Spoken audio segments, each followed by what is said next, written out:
मामला चंपावत जिले के टनकपुर से सामने आया है, जहां एक विधवा महिला ने वन विभाग के कर्मचारियों पर कई वर्षों से परेशान व मोटरसाइकिल से पीछा किए जाने के साथ घर में घुसकर मारपीट करने का आरोप लगाया है, जिसके चलते ककराली गेट निवासी पीड़िता महिला मीना धामी ने कोतवाली टनकपुर में तहरीर देकर उचित कार्रवाई की मांग की है। पीछा करते करते मेरे को यहाँ इतना तंग कर रहा है, इसने मेरा जीना हराम करके रख दिया है। मेरे को साला मेरे घर में आ रखा है और मेरे को मार रहा है, लड़ाई कर रहा है, झगड़ा कर रहा है। इसने मेरे आज जीना मुश्किल करके रख दिया। ये बंदा मुझे कम से कम 11 साल से इसने मेरे साथ बात करी, दीदी दीदी बोल के मेरे घर पे आना जाना करा। कभी अपनी बीवी को लेके आता, कभी रास्ते में मुझे दीदी बोलता, मेरे बच्चों से बात करता। फिर बाद में इसने मुझे ब्लैकमेल जैसा करना शुरू कर दिया, अंडे संडे बातें करने लगे। ये 5 दिन से मेरे घर के पीछे रैकिंग कर रहा है, रोज घर के वहाँ पर छुपे रहता है, झाड़ी में छुपता है, मेरे को पत्थर मारता है, कहीं कुछ करता है, कहीं कहता है ले 50,000 का चेक लेके आ रखा हूँ, ले और अपना खुद बात करता है, ले पैसे। फिर उस चीज़ को रिकॉर्डिंग करके अपनी बीवी को सुनाता है कि मैंने उसको पैसे दे रखे हैं। लक्सर तहसील प्रशासन की टीम ने देर रात अवैध खनन की सूचना पर क्षेत्र में ताबड़तोड़ छापामारी करते हुए अवैध खनन को अंजाम दे रही 5 जेसीबी मशीन सहित 4 ट्रैक्टर्स को पकड़कर सीज किया है। तहसीलदार प्रताप सिंह चौहान ने बताया कि अवैध खनन की सूचना मिल रही थी, जिस पर देर रात मुजाहिदपुर माजरी के पास कार्रवाई करते हुए 5 जेसीबी मशीनें और 4 ट्रैक्टर्स को सीज किया गया है। उन्होंने कहा, आगे भी अवैध खनन के खिलाफ कार्रवाई जारी रहेगी। हम यहाँ से निकले और मुजाहिदपुर माजरी की जगह पड़ती है, वहाँ पे जिसमें कौन से क्षेत्र में आता है ये बिक्रमपुर और नींदपुर के बीच में, तो नींदपुर से थोड़ा आगे मुजाहिदपुर माजरी की जगह है। वहाँ पे हमने जो है रात को लगभग 2:30 बजे 2 जेसीबी पकड़ी और एक ट्रैक्टर, उसको लेकर हम वापस आए। हमको लगा बंद हो गया होगा, लेकिन जब हम यहाँ आए तो हमें पता चला कि फिर से काम शुरू हो गया। हम दोबारा फिर टीम के साथ गए, 2 पटवारी को ले गए और बाकी अपना होमगार्ड वगैरह सर की टीम के साथ गए। तो फिर से हमने 3 मशीनें और एक 4x4 जो ट्रैक्टर होता है 4x4 ये पकड़ा और एक दो ट्रैक्टर। उत्तराखंड में होने वाली 4 धाम यात्रा को लेकर अब 2 दिन का समय बचा हुआ है, जिसको लेकर उत्तराखंड जल संस्थान ने अपनी पूरी तैयारी कर ली है। इसके साथ ही बाहर से आने वाले श्रद्धालुओं के लिए पानी की कमी ना हो, इसके लिए 4 धाम यात्रा के रास्तों में जगह जगह वाटर स्पॉट बनाए गए हैं। जल संस्थान के महाप्रबंधक DK सिंह ने कहा कि 4 धाम यात्रा में इस बार यात्रियों के लिए शुद्ध पानी की व्यवस्था की गई है। इन चारों धामों को में रास्ते भर यात्रियों को शुद्ध सुचारू पेयजल आपूर्ति सुनिश्चित करने के लिए हमने व्यवस्था पूर्ण कर ली है। हमने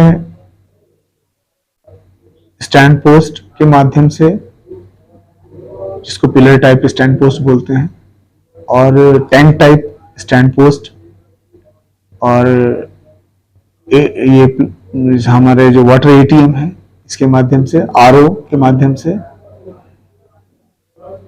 लगभग हर 200, 300, 500 मीटर पर, कहीं 200, 300, कहीं 500, जो पैदल मार्ग है वहां पर 100 मीटर पर हमने पेयजल आपूर्ति हेतु व्यवस्था की है।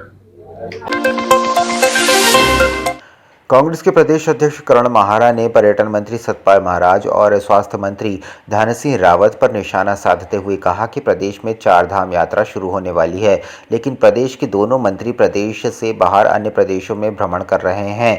4 धाम यात्रा को लेकर ना तो सरकार और ना ही मंत्री गंभीर हैं। 4 धाम में ना तो सरकार द्वारा कहीं पर ऑक्सीजन का प्रबंध किया गया है और ना ही उनके स्वास्थ्य के लिए डॉक्टर की नियुक्ति की गई है। उन्होंने आरोप लगाते हुए कहा कि पिछले वर्ष भी सरकार की लापरवाही के चलते 200 से अधिक लोगों ने अपनी जान गंवा दी थी, जिसके बाद सरकार ने मौत के आंकड़े देने बंद कर दिए थे। इस वर्ष कोविशील्ड से होने वाले इफेक्ट का असर भी सामने आया है, जिससे हालत और गंभीर हो सकती है।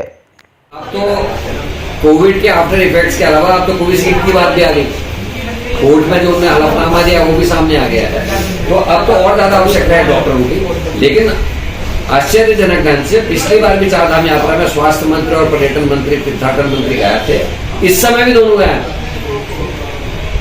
इस समय भी दोनों नहीं है। ना मेरे को लगता ऑक्सीजन पार्लर्स इस बार भी केदारनाथ या कहीं यमुनोत्री, गंगोत्री या फिर ऊपर दिखाई देंगे बद्रीनाथ में। ना इस बार भी कार्डियक डॉक्टर थी, क्योंकि इस तरह की कोई मीटिंग अभी तक देखने को नहीं मिली है। मेरा सुझाव है सरकार को कि इस बार मृत्यु का आंकड़ा कम रहे, इसके लिए हमको प्रयास करने चाहिए। लोगों की जीवन बहुत अमूल्य है। उत्तराखंड लोक सेवा आयोग ने PCSJ परीक्षा का परिणाम जारी कर दिया है, जिसमें लक्सर की एक बेटी ने जज बनकर अपने अधिवक्ता पिता का सपना पूरा किया है। कई बार प्रयासों के बावजूद पिता तो जज नहीं बन सके, वहीं हरिद्वार में परितोष जज बन गए हैं। हरिद्वार के भगतों वाली गांव निवासी परितोष भी 15वां स्थान हासिल कर जज बन गए हैं। बेटे के जज बनने की खुशी में पिता ने न सिर्फ ढोल बजवाए बल्कि जमकर डांस भी किया। परितोष की मां, पत्नी और भाई भी ढोल की थाप पर थिरकते हुए नजर आए। परितोष ने इस उपलब्धि के लिए अपने पिता को श्रेय दिया है।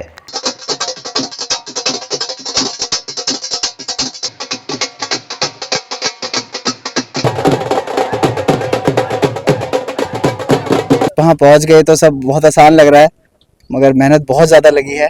और मैं सबसे यही बोलूँगा कि सब बच्चे पढ़े लिखे, शिक्षित बने और जहाँ ऊंचे से ऊंचा पद हासिल करें।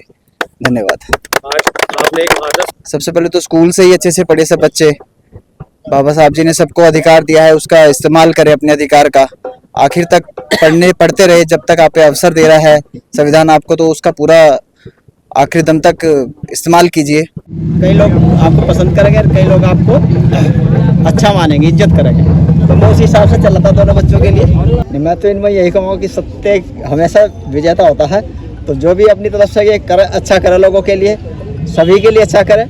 और जो हमारी एक कम्युनिटी है, मैं तो इनके लिए सबको कहता कि सबको रास्ता अच्छा दिखाए। गर्व इसलिए है जो शिक्षा को अपनाएगा, शिक्षा को निरंतर समय देगा। बाबा साहब ने कहा था शिक्षित बनो, संगठित रहो। तो उसी दिशा में परितोष जी बड़े हैं। उन्होंने दिन रात मेहनत करके अपनी पढ़ाई भी की है। चारधाम यात्रा पर जाने वाले श्रद्धालुओं की भीड़ आज तीर्थ नगरी में उमड़ पड़ी है। श्रद्धालु यात्रा को लेकर काफ़ी उत्साहित नजर आए हैं। यात्रा पंजीकरण कार्यालय परिसर में हजारों श्रद्धालु ऑफलाइन पंजीकरण के लिए लाइन में लगे हुए देखे गए हैं। सुबह 5 बजे से ही पंजीकरण के लिए लाइन लगनी शुरू हो गई थी, जो अभी तक लगातार लगी हुई है। श्रद्धालुओं के भीड़ को देखते हुए दर्जनों पुलिस कर्मी व्यवस्थाओं को बनाने में जुटे हैं। निगरानी के लिए खुद यात्रा के नोडल अधिकारी और SP देहात लोकजीत सिंह यात्रा पंजीकरण कार्यालय परिसर में मौजूद हैं। मुंबई से है और ये तो पहली बार है केदारनाथ की यात्रा। बाकी बहुत मज़ेदार है, शिद्दत से है। व्यवस्थाएं सारी पूरी हमारी तैयार है। हमने सभी जगह फ्लैक्स लगा दिए हैं यात्रियों की सुविधाओं के लिए। हमने अतिक्रमण पे भी ड्राइव चला दी है और सारा रूट हमारा प्लान हो गया है कि कब हमें वीकेंड पे किस तरह से हमें डाइवर्जन करना है, कौन सा रूट रखना है। इसके अलावा जो अतिरिक्त पुलिस बल है वो भी डिप्लॉय कर दिया गया।